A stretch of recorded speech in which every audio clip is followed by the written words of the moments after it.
YouTube world, my name is Nicholas Montez, and you're watching my YouTube channel, Nicholas Montez. Welcome back to another YouTube channel, everybody. I'm so excited to have you all back here together again.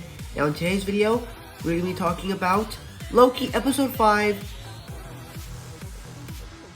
Journey into Mystery.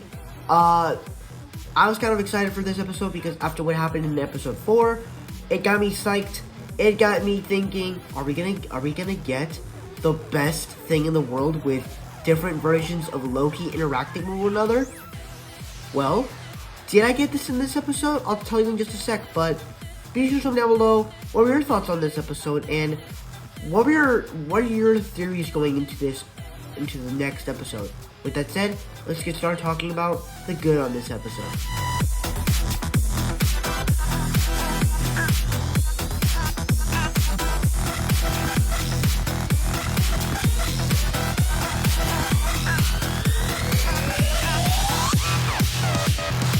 So really, what I actually kind of liked about this episode was that it kind of gave me something to like, where, you know, all the scenes that we got, they weren't bad, but they were enjoyable enough. They were likable.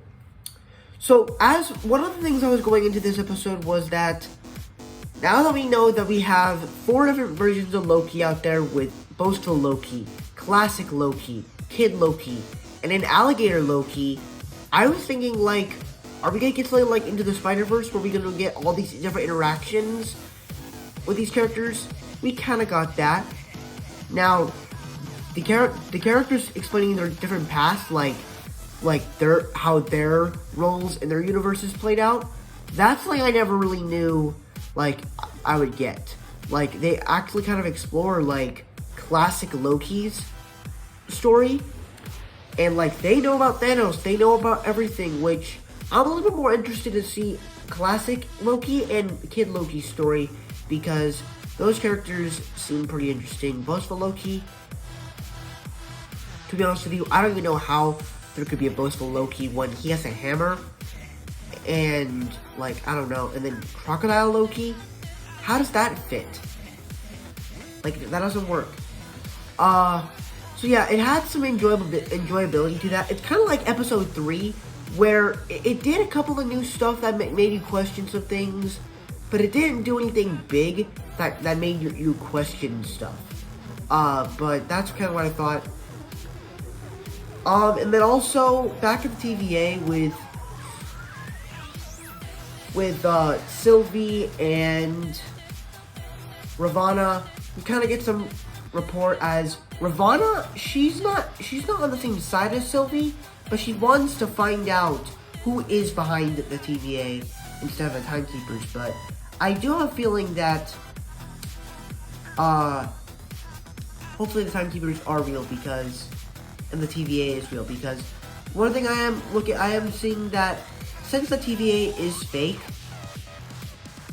this is basically going back to Spider-Man Far From Home and WandaVision. In Far From Home, basically,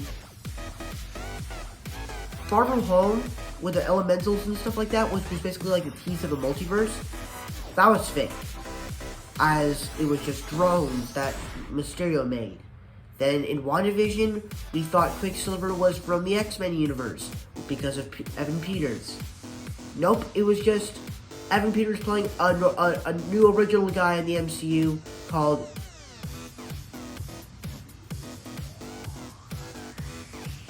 Peter Boner or something. But that's all of a sudden had speed powers. But this, having the TVA just being variants and the Timekeepers being fake, that, it seems like that we're not going to be getting that. But we'll explain that in the theories part. But yeah, it had some cool action sequences, I guess, when it gets to the President Loki scene.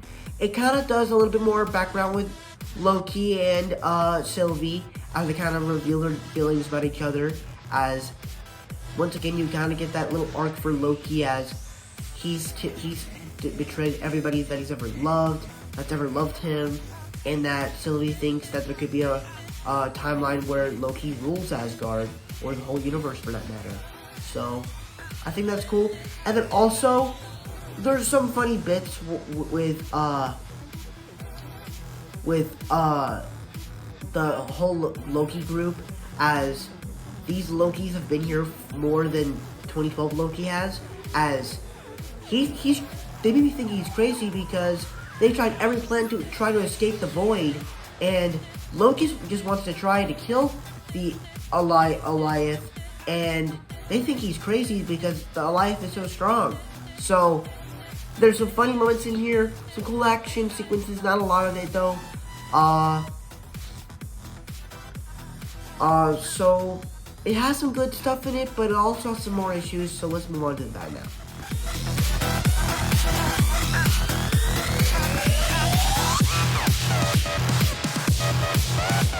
Now for me, I feel like I don't think there's specifically anything wrong with this episode, but for me, there was just something about it that all the scenes in the episode were pretty good.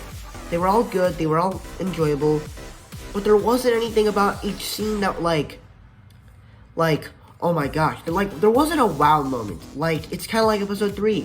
There's no wow moments. But